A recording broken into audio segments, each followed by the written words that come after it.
Please like and subscribe to Nisha's Classics and press the bell icon. अथ श्री अक्कलकोट स्वामी समर्थ अथर्वशीर्षम् अथ ध्यानम्। ॐ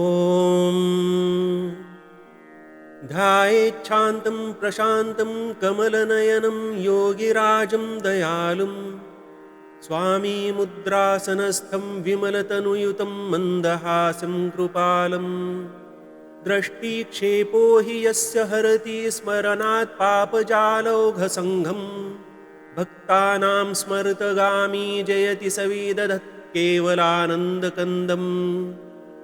हरि ओम्।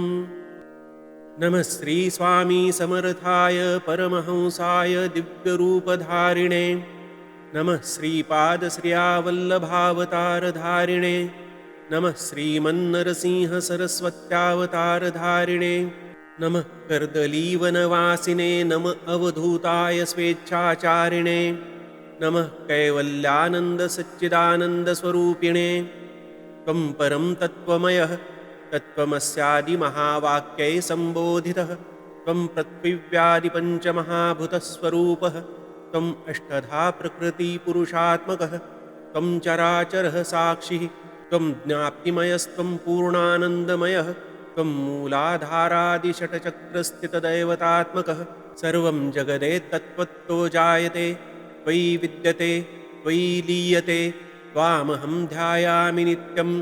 पाहि मां त्वं प्राचां पाहि प्रतीचां पाहि दक्षिणातात् पाहि उत्तरस्यां पाहि ऊर्ध्वात् पाहि अधस्तात् पाहि सर्वतः पाहि पाहि मां भयेभ्यस्त्राहि मां संसारमहाभयात् मामुद्धर शरणागतोऽस्मि त्वाम्।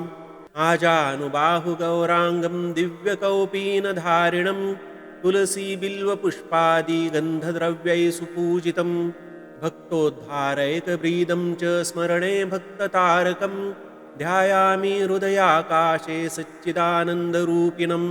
स्वामी समर्थ इति महामन्त्रः महाभयविनाशकः नादानुसन्धाने स्वामीति जप्त्वा पापजालं प्रणश्यति स्वस्वरूपानुसन्धाने स्वामीति जप्त्वा सच्चिदानन्दं प्राप्नोति आत्मसाक्षात्कारो भवति।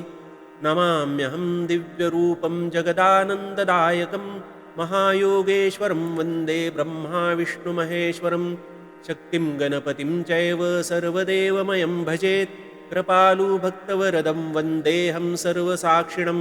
दत्तात्रेयाय विद्महे परमहंसाय धीमहि तन्नो स्वामी प्रचोदयात्। ॐ शान्ति शान्ति शान्तिः सुशान्तिर्भवतु। अवधूतचिन्तन श्री गुरुदेव दत्त। स्वामी समर्थार्पणमस्तु। सर्वेऽपि सुखिनः सन्तु सर्वे सन्तु निरामयाः सर्वे भद्राणि पश्यन्तु मा कश्चित् दुःखमाप्नुयात्। इति श्री स्वामी समर्थ अथर्वशीर्षं सम्पूर्णम्।